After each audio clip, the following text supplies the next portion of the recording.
Pacers beat the Warriors in Gainbridge Fieldhouse for their 5th straight win. 12-point win, 108-96. Tony East here. I cover the team for Forbes and Locked On Pacers, and there's a lot I want to discuss from this game because 12-point margin sounds fine. Warriors, an okay team this year. Like a lot of stuff says that's a totally acceptable result, right? But it kind of wasn't. You know, the Pacers had moments in this game where they were up 14, up 10. Looked like they were just a few hard punches away from really putting it away. Instead, not that. Decidedly not that.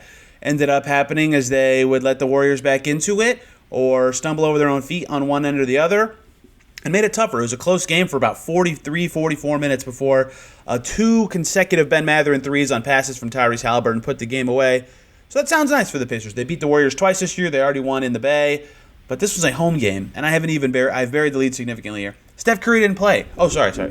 Steph Curry didn't play, and Draymond Green didn't play, and Andrew Wiggins didn't play, and Gary Payton didn't play, and Jonathan Kuminga didn't play, and Brandon Pajemski didn't play. Should have been an easy win for the Pacers. They did win. That's their second win in their last 3 games against a very banged-up team where they just out-talent their opponent. And to the Pacers' credit, they never did that earlier this season. They struggled very much in that exact type of game where they had the talent advantage, but they were sloppy, lazy, couldn't defend. You could name a number of things that cost them in those games. In this one, they did some of those things. They had long stretches of good offensive and defensive play, particularly from their starting 5. Thomas Bryant filled in some gaps. Like, it wasn't all just dreadful like I'm making it sound, but they should have played better. This was not a pretty win by any means. They had the same kind of issues against the Brooklyn Nets earlier in the week, but a win is a win, and that's 5 in a row for the Pacers. And the story of the game, the starters, and really 3 of them for the Pacers in this game. Ben Mathurin was terrific, and I thought the standout player watching the game. The stats don't paint this picture well, but in terms of popping off the screen, Ben Mathurin did a lot to me. He was zippy on the court, flying around into gaps, and I don't even mean with the ball. Well, he always has a lot of pop and force and gravitas with the ball. In this game, he sort of did. You know, he made strong attacks, he made some shots, but he was really just running fast, setting good screens, getting into space. When he had a gap or an area to take, he would take it, force a defense to react. I thought that was really good. And then he finished plays from those moments, right? Good at the rim. He was 7 for 10 on twos in this game, 10 boards, 2 assists, a nice Bennedict Mathurin game paired with good defense. I thought he was really good, bouncing back from a not-so-nice game against the Chicago Bulls. And I think he popped off the screen more than anybody, even though there were some better performers for the Pacers, because when he plays that well, the starting 5 is just a lock to be good. You know you're getting from Nembhard and the Stars, and even if Turner has a down shooting game, he has great defensive moments like this one. And then if Mathurin's like that, they're going to look great, and they did in this one, and I thought Mathurin was a big part of that. Plus 22, a team high for Ben Mathurin to really hammer that point home. He's currently in the best stretch of his career. The stats don't show it, but Rick Carlisle keeps saying it. Everybody who watches this team knows it. He's playing great basketball. The best player for the Pacers, though, to me was undoubtedly Pascal Siakam. 25 points on 16 shots. Tyrese Haliburton was more efficient, had more assists, but had 5 turnovers, which kind of held back what would have been an otherwise sublime night for him. Siakam, 25 points, 9 rebounds, only 1 turnover, 12 for 16 from the field. A lot of the Pacers' offense stemmed out from the fact Siakam only missed 1 2-pointer. The Warriors were so afraid of him because they had no answers. With all those players out I mentioned, a lot of those players, Kuminga, Green, Wiggins, would be guys that you'd stick on Pascal Siakam as a defensive assignment. Instead, the Warriors' best options were, I think they're still trying to figure it out. Kyle Anderson started the game on him, too slow. His nickname's Slow-Mo for a reason. He's not a bad player, just had no answers. They tried some other stuff. Guy Santos had the assignment at times in the second half. He's too small. Lindy Waters was too small. Dennis Schroeder defended him the best one possession of anybody, and Siakam just turned around and shot over him. There was nothing they could do. And that's nothing against the Warriors' personnel. They were really limited for a reason. They were on a back-to-back. But credit the Pacers. They gave Siakam the chances, and he took advantage of them. Again, only missed 1 2-point shot the entire game. And so the fear of that player really allowed the rest of the Pacers offense to hum. That's good stuff from the Pacers. Haliburton, though, was great.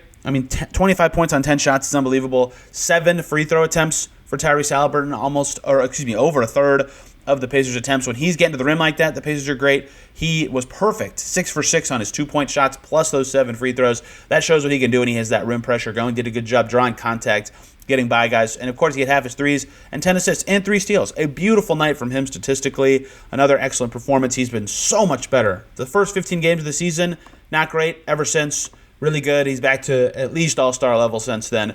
Pacers team makes sense when he plays like this, and he certainly has been. It's been very impressive to see. So those 3 really carried the way for the Pacers. They were the only guys with more than 11 points.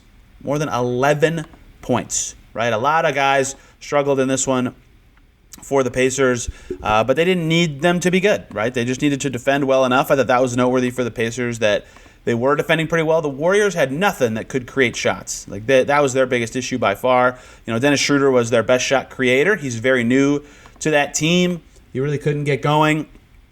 It was a big issue for them at times, and he was begging for screens a lot of the game. Finally, though, once the Pacers really owned in on him, and there was nothing that the Warriors could do. Right? Dennis Schroeder finishes 5 for 13 with 4 assists and 3 turnovers. So they had to self-create a lot. Buddy Hield jacked up 12 threes. Lindy Waters tried to get shots up. Pat Spencer was their best scorer, career high 17 for Pat Spencer. Like that says a lot about who is available for the Warriors. But I do actually think the Pacers defended them pretty well. Right? Credit to the Pacers for doing that and defending the way that they did to get this one across the line. So they did a lot right in this game. That's how they got the win. Off the bench, I thought this is the biggest thing to keep an eye on for the Pacers going forward is how does the bench step up? What can they do via the second unit? Because TJ McConnell hit half his shots and had 6 assists but didn't feel that great. He's been missing some of that trademarked fadeaway mid-range shots that he's become so good at in recent days, weeks, seasons, whatever you want to say. He was excellent last year but could not get them to fall in this one until at various times he did. But other than that, Ben Shepherd 2 for 6, Obi Toppin 1 for 3, Jarris Walker 0 for 3. The bench needs to be better for the Pacers. They've been struggling to mix and match with those groups, and so they got to figure something out there. They've got to figure out how to get their bench going a little bit. Thomas Bryant was awesome. He saved the day for the Pacers in the fourth quarter with a really, really impressive stretch. He hit a 3. He locked down Schroeder twice in isolation. He got some key rebounds. He ends the game with 2 steals and 2 blocks. Like they needed all that. They needed everything they got from him.